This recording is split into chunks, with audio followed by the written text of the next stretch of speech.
Alors, je m'appelle Clément Dumont, j'ai terminé le bachelier en sciences humaines et sociales en 2021.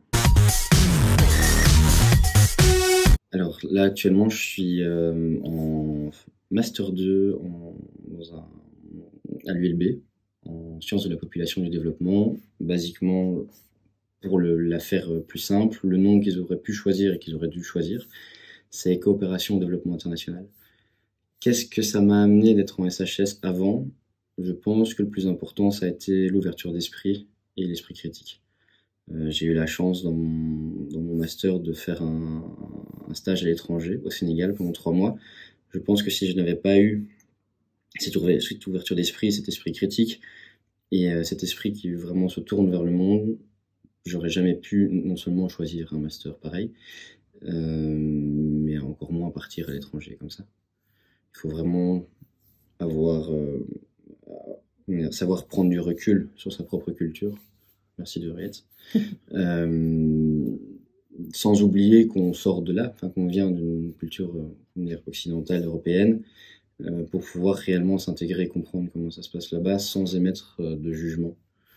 Ce qui serait un petit peu dommage. Mais ça, on ne peut pas l'apprendre partout.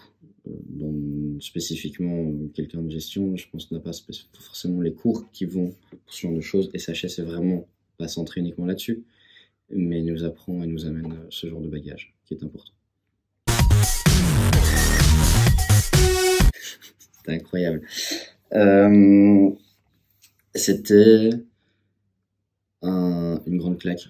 En fait, tout simplement, une grande claque. Première chose, intégration au monde du travail, qui avait déjà été faite bien sûr ici par une multitude de jobs étudiants, mais on se rend compte non seulement que la manière de travailler là-bas est différente, déjà parce qu'ils ont le temps, de prendre le temps, mais que ça peut nous apprendre énormément de choses en fait, déjà sur comment arriver à se déstresser au travail ici en Europe.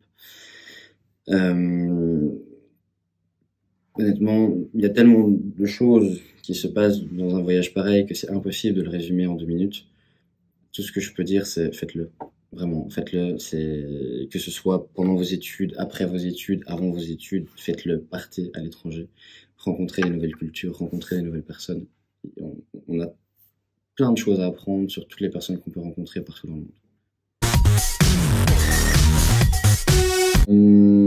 C'était un peu le chaos. Là-dessus, j'aimerais rassurer tous les élèves qui vont passer du secondaire à l'université. Si vous êtes dans le flou total, c'est normal. On n'est pas préparé du tout à ça. On n'est pas préparé pour la masse de travail qui va arriver, pour la manière dont on doit travailler, la manière dont ça va se faire. On n'est pas préparé à être aussi autonome d'un coup. Donc soyez rassurés, c'est normal. Maintenant, en le sachant, il faut réellement réussir à trouver une autodiscipline le plus vite possible. Ne pas oublier que la vie universitaire, c'est des rencontres, c'est le côté social. Il faut effectivement s'amuser, c'est important, parce que si on passe 5 ans à juste étudier, ça va pas le faire. Mais si je peux donner 2 conseils, c'est de s'y prendre suffisamment tôt. Je pense que tous les parents le diront. J'ai l'impression d'avoir 30 ans en le disant. Mais s'y prendre suffisamment tôt, à l'avance, lire ses cours, prendre le blocus réellement au sérieux. Et le plus important pour ça, pour bien se sentir dans ses études, c'est de s'intéresser aux choses. C'est de trouver un moyen de s'intéresser à ses cours. Trouver un moyen de s'intéresser à ce qui se passe dans le monde, de ce qui se passe à côté de ses cours. Et plus on va s'y intéresser, plus ça va devenir naturel. Plus ça va devenir finalement un mode de vie, entre guillemets. Quand on prend un exemple fréquent, pour les gens par exemple en communication, un des exercices les plus demandés et obligatoires, c'est de suivre le journal. Je ne sais pas si c'est le cas en SHS, mais dans les masters en tout cas, c'est une obligation, c'est de suivre le journal. Il n'y a pas qu'en communication qu'il faut le faire. Je pense qu'il faut le faire tous les jours. Le meilleur journal pour moi que j'ai trouvé, c'est Courrier International, parce que ça fait vraiment une revue de tout ce qui se passe dans le monde. Tous les matins, Courrier International, lire ce qui s'est passé, les informations de la nuit. Comme ça, on reste un petit peu aware sur ce qui se passe dans le monde. Ça devient finalement une discipline de vie, quoi. On a tous un smartphone, directement, on va dessus, dans les transports en commun, c'est bon. Et faire pareil avec ses cours. Lire des trucs qui vont à côté. Vraiment, ça va devenir un jeu d'enfant, et ça va même devenir un plaisir, normalement, si on le fait correctement.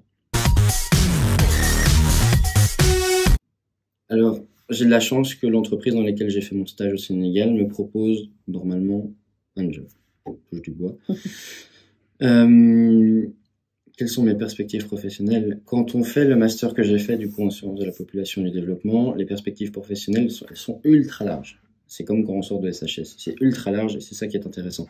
Je peux travailler pour des ONG, pour des institutions internationales, pour l'État, pour le régional comme pour le fédéral.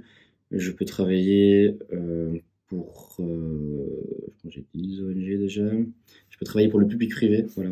La coopération développement se passe aussi, et beaucoup pour le moment, par le partenariat public-privé. Donc c'est assez intéressant, notamment pour le moment, c'est dans une start-up belge, active dans la potabilisation de l'eau, au Sénégal, mais bientôt au Togo et Côte d'Ivoire normalement. Donc du coup, en fait, ce qui moi m'intéressait, c'est cette perspective de voyage aussi, l'ouverture au monde, de continuer à découvrir un peu ce qui se passe un peu ailleurs. On peut tout faire, on peut tout faire. Mais là, vraiment, c'est le but, c'est de pouvoir partir sur, commencer dans une ONG, partir après sur une start-up, puis ensuite faire dans le fédéral. Donc, 2 mots, c'est voir large et surtout ouverture sur le monde.